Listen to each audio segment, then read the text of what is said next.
High, Zia TV আরেকটি নতুন ব্লগে আপনাদের স্বাগত জানাই। 1431 সালের আজ শেষ সূর্যোদয়, কাল থেকে তো নতুন বছর শুরু হবে। আজ আমাদের রিচুয়ালস আছে, অনেকগুলি কাটা গাছ দিয়ে আগুন ধরাতে হয়। দাদার নান্নি মিলে কাটা গাছগুলোতে আগুন লাগাচ্ছে।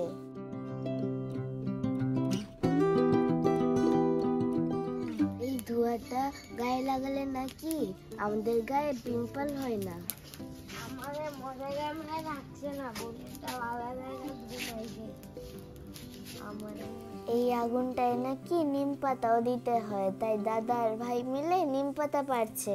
ভাই নিম পাতা পেরে এনেছে, আমি এখানে দিয়ে দিচ্ছি। এই ধোঁয়াটা গায়ে লাগিয়ে বলতে হয়, মশা মাছি দূরে যা রে দূরে যা, আপদ বিপদ দূরে যা রে দূরে যা।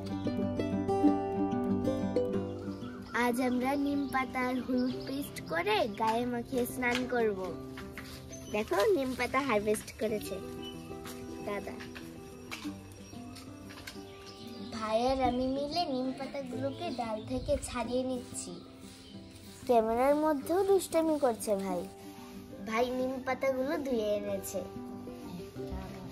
এখন বেটে ফেলি। নিম পাতার সঙ্গে হলুদও দেব, মেথিও দেব। মাম্মা শিল নোড়াতে এই পেস্টটা বানাবে।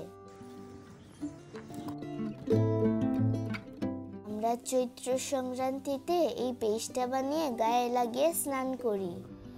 মাম্মা পেস্ট রেডি করে নিয়েছে নিম পাতায়, দেখো কি সুন্দর কালার এসেছে। স্কিন কেয়ার প্রোডাক্ট না কিনে এগুলো মেখে নিলেই হয়ে যাবে। ফেসিয়াল। এখন আমি স্নান করে নেব। আজ আমাদের আকন্দ ফুল দিয়ে মালা গেঁথে দরজায় লাগাতে হয়। স্নান সেরে মাম্মা আর আমি মিলে মালা গাঁথছি। আমরা প্রতিবারই এমন ভাবে মালা গেঁথে দরজায় লাগাই। মাম্মা আম পাতা দিয়ে তোরণ বানাচ্ছে। মাম্মা তোরণটা দরজায় লাগিয়ে দিচ্ছে। আজকের দিনে আমাদের বাড়ির সব ছেলেরা আম বলি দেয়। ভাই আমটাকে বলিয়ে দিতে পারছে না। অনেকবার ট্রাই করার পর ফাইনালি ও আমটাকে বলি দিতে পেরেছে। এবার পাপা আম বলি দিচ্ছে। 1 2 3 কাকাই দেওয়ার পর 4 হয়ে যাবে। আজ আমাদের পাঁচন রান্না হবে। এই পাঁচন রান্না করতে বিভিন্ন রকমের ভেজিটেবলসের দরকার হয়। এখানে নানা রকমের পাতা এনে রেখেছে নান্নি। এই লম্বা স্টিকগুলোর নাম তারা। এর মতো দেখতে ভেজিটেবলসের নামগুলো জানি কি বললো মাম্মা, ভুলে গেছি। তোমাদের কারোর জানা থাকলে আমাকে একটু বলবে। পাঁচনের রেসিপিটা তোমাদের সঙ্গে একটু শেয়ার করলাম।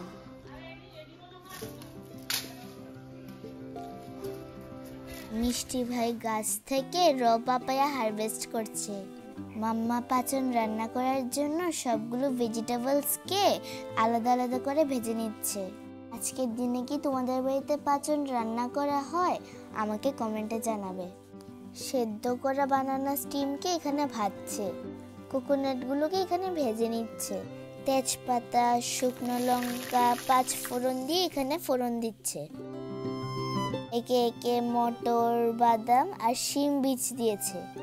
আদা, কাঁচা লঙ্কা, জিরে, হলুদ একসঙ্গে পেস্ট করে নিয়েছে। তারপর এভাবে নাড়াচাড়া দিয়ে মশলাটাকে কষিয়ে নিচ্ছে। ভেজে রাখা সব সবজিগুলো ছোট মা একসঙ্গে মিশিয়ে নিচ্ছে। মশলা কষিয়ে নিয়ে সবজিগুলোর সঙ্গে মিক্স করে নিচ্ছে মাম্মা। সবজিগুলো মশলা দিয়ে ঘেটে নেওয়ার পর হয়ে গেল আমাদের পাঁচন।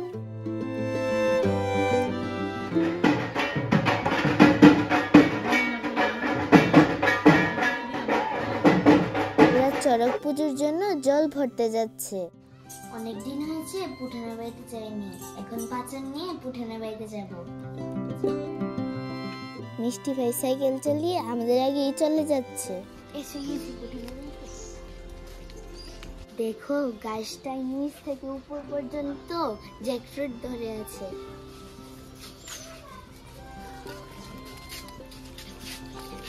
চলো পুঠানের ঘরে যাই।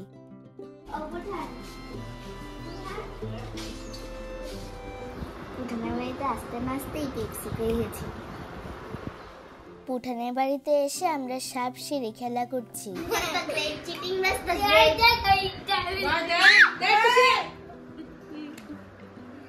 আমাদের দুই ভাই বোনের মধ্যে এরকম মারপিট চলতেই থাকে। পুচিও আমাদের সঙ্গে খেলায় যোগ দিয়েছে। পুঠান আমাদের দুই ভাই বোনকে নববর্ষের জন্য ড্রেস দিয়েছে। পুঠান এখন চিলি হারভেস্ট করতে যাবে। বাড়ি থেকে এসে আমরা খেতে বসেছি। আজকে আমাদের আমডাল খেতে হয়, তারপর না তেতো ভাজি খেতে হয়। এখন খাবো পাঁচন। পাঁচনটা স্বাদ হয়েছে।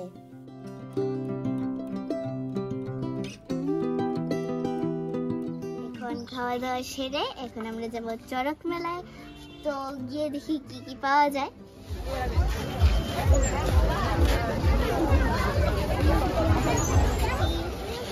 আমরা এখন মেলায় এসে পড়েছি। ওই যে দূরে চড়ক গাছ, কত লোক এসেছে চড়ক পুজো দেখতে।